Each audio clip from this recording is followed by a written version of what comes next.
See if you can pick up the mistakes. What I need you to do is pause this video, read first the top intro, and then read the one below it. Now I'm going to give you my breakdown. Same program, two very different introductions. I'm sure you can already see where the gaps are. Dear Sir, Madam, no, we're not doing that. Versus Dear Local Selection Committee. Much better. You know who is going to read the statement, so address them properly. The top one says, I'm applying to the local program. Yes, we know. You don't need to use precious space to state things that the selection committee already knows. If you are applying to local, they already know based on your transcripts, your passport, all of the documents submitted. You don't have to tell them that. Next, the packaging is a lot different. The top one just says, I graduated from the University of Cape Town with my bachelor degree in international relations in 2017. First of all, there's an issue with capitalization that needs to be fixed. The selection committee already knows where you have graduated from. They already know that you have studied bachelor's in international relations. You don't, again, have to say it in that way. However, with the bottom opening, it's a lot stronger. They're already going into academic foundation in international relations. 7 years of work experience. Already we're throwing a number in there. That's a lot better. Already talking about local's interdisciplinary learning environment. And that this person, because they have the foundation that they got at the University of Cape Town, they're ready to contribute even further as a student of local. I also added, I look forward to being the first South African student to join local. If I'm reading this as the selection committee member, I'm thinking, this applicant has done their research. They have looked through the alumni bios or the alumni statistics. Of course, this may not apply for many programs because there have been alumni from almost everywhere. The top one, when it says, I have a lot of experience in this field, I have never lived abroad. Okay, what experience? I don't really know what that means. Whereas in the bottom one, experience in corporate philanthropy, a lot better. Saying something like, I have never lived abroad, you don't really want to highlight your gaps or, I don't want to say disadvantages, but where you lack. That's not going to help. Don't put a light to these aspects. Now let's continue this LOM. Pause the video, read the top text. This text is quite weak, right? So this candidate, this hypothetical candidate that I've made up, list experiences, but they didn't explain their significance or the impact. The candidate also doesn't really connect their accomplishments and why those accomplishments matter for the program. The details that are given are also very vague, and they don't really demonstrate the candidate's actual contribution or skills, especially when it says, have worked on several team projects during my studies. Okay, fine. Could you be more specific? Could you give an example of even one? Even something like at a local nonprofit. Okay, fine. In what area? Working with the type of clients or the type of people? Can you be more specific than a local nonprofit? Because that could honestly be anything. Let's contrast what we just saw with this. Pause the video, read the text. This text is so much better. The person connects each experience to skills and insights relevant to the local program and the curriculum. We can also see that the global and local contexts align with the core focus of local. Local's values and perspectives are seen and can be sensed through this text. Putting specific names and even numerical figures enhances the argument, right? Instead of saying a local nonprofit, we can say Hope Cape Town and the amount that was fundraised. That's a lot stronger. The previous example just said, I participated in a student exchange program. Okay, fine. But if you already have international experience, especially in Germany, an EU country, emphasize that. My year abroad in Germany enhanced my cross-cultural communication skills. Then by the last sentence, we can see that these experiences are being connected back to the local program, and that a lot of the principles and the curriculum and learning outcomes, overall, it's packaged a lot better. It's not vague and basic. It's a lot deeper. This is what you want to strive for, not this. By now, you have the 5 sample structures and you understand the difference between a weak opening and a stronger opening. Now I want to present you with some do's and some takeaways. You really need to keep these in mind as you start to draft your LOM. You really need to be specific and direct. Especially my social science people, you know who you are. I know who you are because in your LOMs, I often read things like, I'm really passionate about poverty alleviation. I'm passionate about gender equality. Yes, that's great, but so are millions of other people, and those millions of people are not necessarily applying to Erasmus Mundus. They also do not want a master's degree. So you really don't differentiate yourself by saying what you're passionate about. The selection committee can already assume and understand that if you are applying for a master's in this field, you have some interest in it. Otherwise, why would you do it? Why would you change your life and go through all the pressure and hoops that you need to jump through? That would not make sense. So avoid phrases like that. I'm passionate about, I want to dedicate my life to, etc. Instead, you really have to put those direct accomplishments. That's why I keep saying evidence is important, numbers are important, because those show what you've actually done, not just fluffy statements. Second, focus on impact and how the program or opportunity or scholarship will benefit you. You can't just say, I like this program, or I like Erasmus Mundus.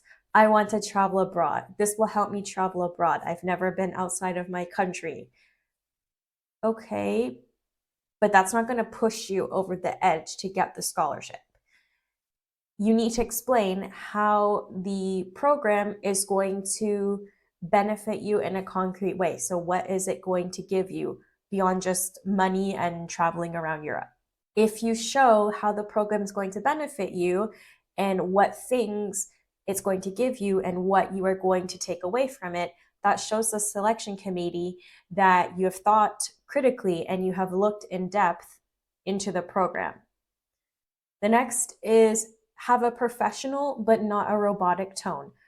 A lot of applicants, for some reason, sound too formal in their letter motivation to a point where it sounds very artificial.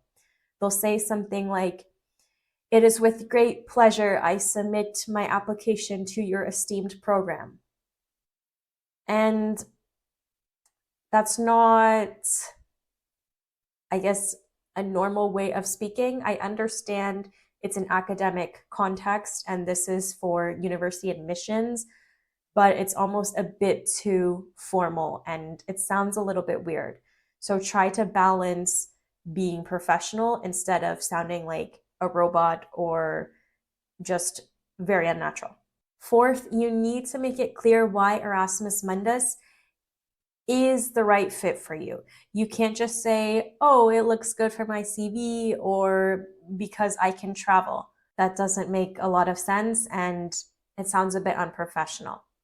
You need to say why this program and as well as Erasmus Mundus, why they suit your goals. For example, and I'm just making this up, the opportunity to complete a research internship or fellowship with the German Center of Public Health will give me hands-on experience in understanding the German and European context. You would have to clean that up, but I'm just brainstorming.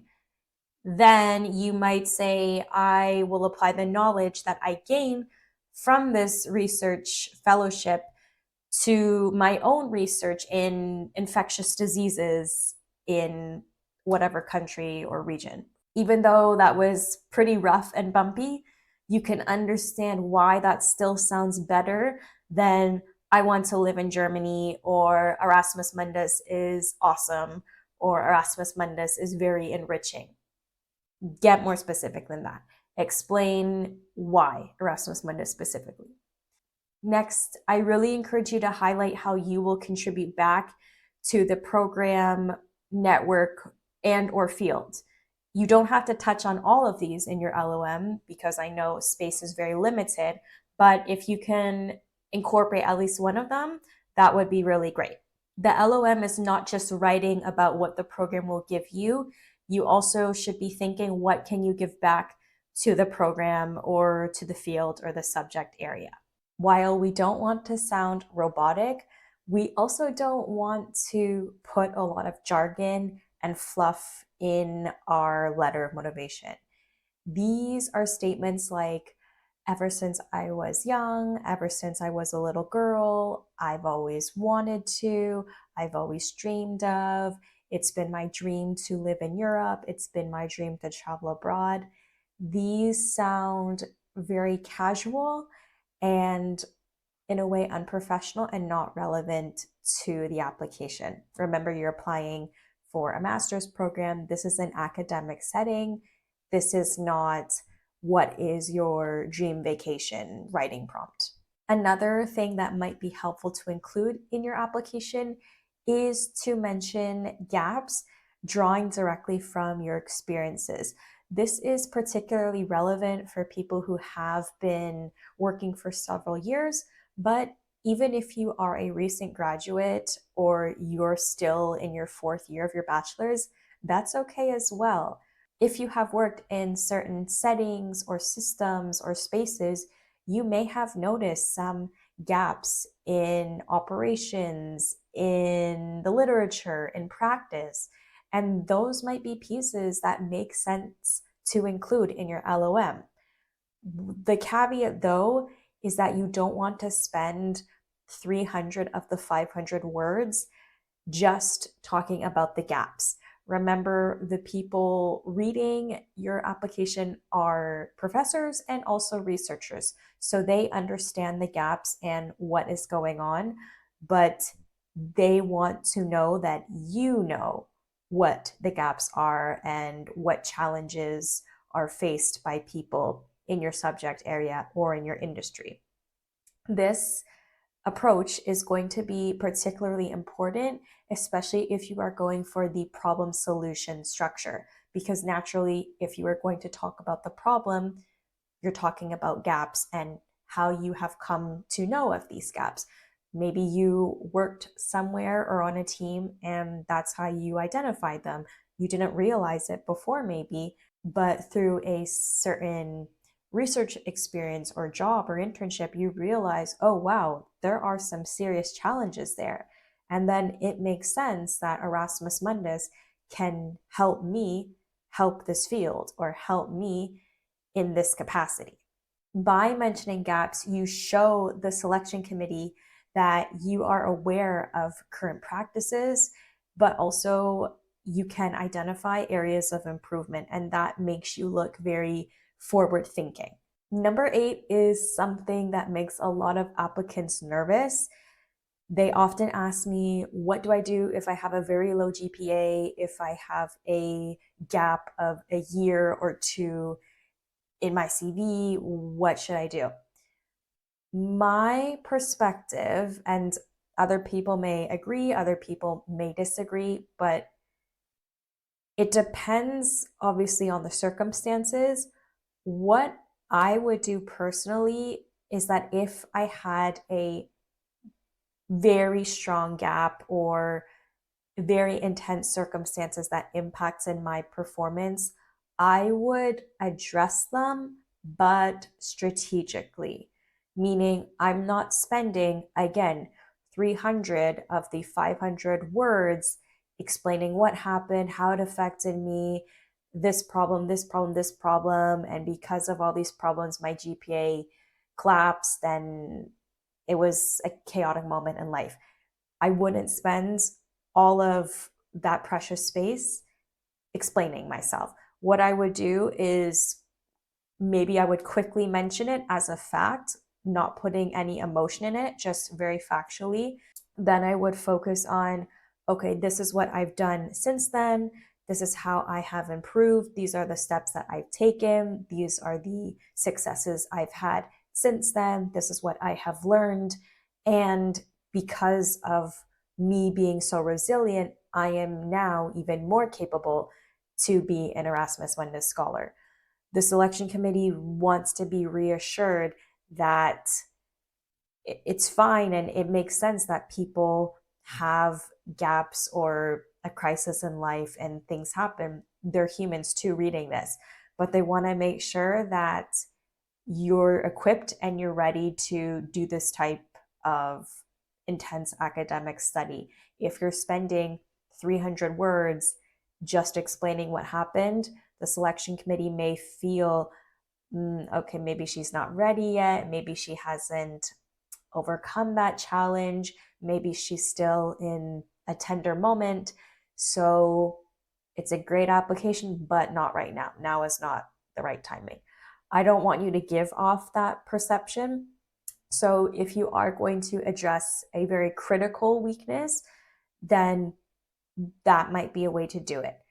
Alternatively, there are some programs that have like an optional text or an optional box that specifically ask about life circumstances. Is there anything else you want us to know? Is there anything else you want us to consider? If they have that type of box, then I would put those gaps or weaknesses or challenges in there. I wouldn't put it in my LOM if there's already a designated spot. Now, with that said, you don't have to address the gaps.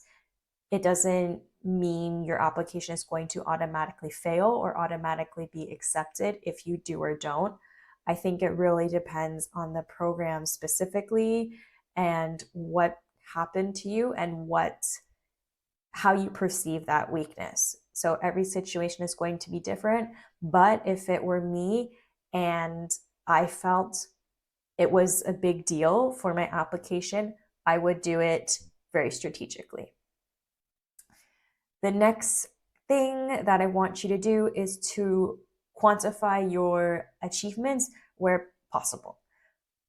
Of course, you don't have to do that in every single bullet point of your CV or every single sentence of your LOM, but you should try to add those in wherever you can. If you want more information on quantifying, on how that might look, on how you would do that, check out my CV video because I give examples in there and I show you what the structure of that would look like. The numbers really help the selection committee understand the scale of your impact. If you're only saying, I worked on a team of researchers, that's fine, not good, not bad, but again, we can be more specific. How many researchers, in what capacity, how long did you work for them? Was it in person? Was it virtual? Was it hybrid? Adding more details can help them understand what you actually did. Put those numbers and outcomes in there to help you stand out. And the last takeaway I want you to know is to connect any international aspects of yourself and the opportunity. The opportunity, again, being Erasmus Mundus. Remember, the fundamental component of Erasmus Mundus, it is, of course, studying abroad, but it's the mobility as well. You're not just in one place. You have to study in a minimum of 2 places, which means the selection committee is looking for that global mindset, for internationalization. Have you worked in multicultural context? Have you worked with various people with different backgrounds? They want to know that you can demonstrate that empathy and that knowledge in new spaces. They want to be assured that if they're going to give you funding to go abroad, you will be okay. Remember, you not only have to deal with different academic systems every 6 or 12 months, but you also have to deal with language barriers, opening a bank account, finding housing, and all of the things that come with life and adulting in a new country. If you have prior work experience or volunteer experience in some type of intercultural context or international context, you want to put that in your LOM and your CV. Now, this does not mean that if you have not traveled abroad, then you are automatically disqualified from Erasmus Mundus. No, absolutely not. I think what is important here, though, is that the selection committee wants to see you are in some way involved with internationalization and being in those types of spaces, working with people who are from different cultures and different belief systems than you. It doesn't have to mean that you physically studied abroad. For example, maybe you were an orientation leader for incoming students at your university and you were their buddy, you did orientation activities, you did tours, you helped them with housing. Even though you did not go abroad, you were still in those spaces of interacting with people from other cultures, helping people, learning about adaptability, learning about problem solving, which is huge when it comes to living abroad. So those transferable skills are just as important. Imagine we have two very similar applications in terms of GPA and number of years in the field and working. Person A has specifically and explicitly identified things like cross-cultural communication, diverse team dynamics, and intercultural skills in their LOM and CV. And then we have candidate B who doesn't have that. Both have similar numbers in terms of their GPA and years, but I believe that the selection committee is a lot more likely to choose person A because they have addressed those key components that are reflected in the program and in Erasmus Mundus.